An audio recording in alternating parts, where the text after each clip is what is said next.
Hi and welcome to my channel. If you're a returning viewer, thank you for coming back, and if you are a new viewer, thanks for watching. Do appreciate it. Now today we're going to be going through a movie that I put up on my Instagram poll.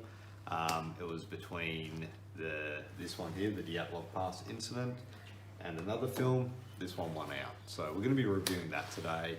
Now the Dyatlov Pass Incident, also known as Devil's Pass, comes from 2013 and was directed by Rennie Harlan, who's also done films like Cliffhanger, Die Hard 2 and some others. And it stars Holly Goss, Matt Stokoe, Luke Albright, Ryan Hawley and Gemma Atkinson as the main protagonists of the film. Now we'll put out here, if you have not seen this, spoiler alert. Okay, so the plot of the film revolves a group of American students going to the location of the infamous Dyatlov Pass Incident to uncover the truth of what happened back in 1959. But, as you can expect, things take a turn for the worse, strange things start to happen, and the secret of what happened back in 1959 is revealed. Now this is a found footage horror mystery film, and a lot of people aren't fond of the found footage genre. For myself, it is one of my personal favourites of the horror subgenre. I really enjoy found footage films. I find them to be quite intense. They are very character driven, really, and putting you in kind of in the moment with them as well, where you do feel it being highlighted. This one does it really well. It builds up the tension quite solidly from the performances of the actors, although they can, in some instances, and I will go into this in a little bit, be a little bit grating. But yeah, I find the actors do help build up that tension quite well throughout the film. The filming of it as well, like, the cinematography is stunning. Like, there are some really beautiful shots at Krivosk. I think I'm pronouncing that right, Krivosk, in Russia. They're just amazing. They look really good. There's a scene which really stood out to me where they've just got off the train in this town, and there's a long shot of the train, and there's just all this steam billowing out from the train. Really something quite, you wouldn't expect it, but it really is shot quite well. And as they're heading to the Mountain of the Dead, quotation marks there of course, like just that whole mountain range just looks stunning. So really beautifully shot. All the actors, they do put in a solid performance, but like I mentioned, there are parts in it where they are quite grating. They do help in building the tension up all the way through the movie, especially as it progresses to the third act. You know, some of them, like I said, they are a bit annoying a little bit, but they are their characters. And the build-up of the tension is a little bit hit and miss because of that.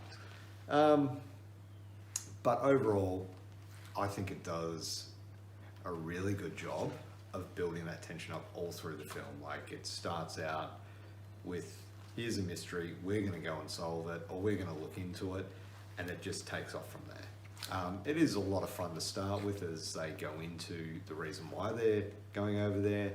And there are a few things which are really weird about it. Like the two main protagonists, or the two main characters, talk about having, you know, dreams previously when they were younger or when they were in high school, about this happening. So to me, if I had some sort of premonition, I'd be getting out of there. Like, I'm out.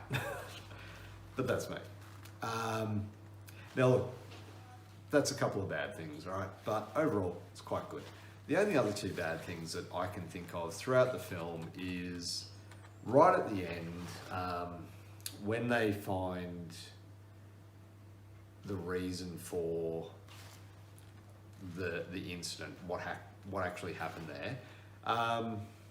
There is a couple of CGI effects. The actual cave looks good. That's fine. The wormhole or whatever it is that they find there, and like I did say, spoiler alert earlier, so I'm not giving anything away that you haven't been warned about. That looks good. It's the creatures Now, you do get a few glimpses of them from a distance during the actual film as it progresses, and they are blink and you'll miss them shots. But when you see them sort of, and it's not the close-up scene right at the end, I thought was really well done. Like, they look really cool, like the features on the face, well done. But just some of the mouth opening scenes, they kind of just stood out as very poor CGI to me, and that is the thing that I really dislike. Like, if it's good CGI, I love it. If it's even just slightly bad, it takes me out of the film. And that being said, there are some plot holes as well with the actual film itself. Like, the whole idea is the recordings, the found footage has been leaked by Conspiraleaks. I believe that's the name of this group. But how did they get it? From what we could see, the camera was still left in Russia, in the Dyatlov Pass. Like, there's no real information about that. Like, how did they get it out of there? You know, which to me is a massive plot hole. Yeah, like I said, that's the only real one that got me. Like, that whole how they get the footage from the camera from 1959 and whatnot. So yeah, look, I did like this film. I do enjoy it, even with those few little plot holes and the CGI. Like I said, characters a bit annoying, but overall it's a really good film. I thoroughly enjoyed it, and on the actual Blu-ray itself, as you'll see, there's nice little body marks in there, which you do see in the film. There are not a lot of special features, which I was quite disappointed with. I thought with something like this, being based on a true incident, there would be something more to it, and there is a making of and a trailer. That's it. So like I said, kind of disappointing, but the movie itself is really good. As for my rating, I would give this a 7 out of 10. Like I said, great directing, beautifully shot, acting is really good. Some good CGI, but also some bad CGI as well. And like I said, the plot holes and some of the characters can be a little bit grating. But there you have it. That is my review of the Dyatlov Pass Incident, or as it is also known, Devil's Pass. Thank you very much for watching. Do appreciate it. If you want to see more of these, please click on the Instagram handle below. I've put that in there in all my videos. Jump on there every week. I do put a poll up as to what I will be reviewing next week. And usually there is a bit of a theme to it, so I'll pop that in there as well. Don't forget, please hit the like button, subscribe, and we'll see you next week. Have a good day.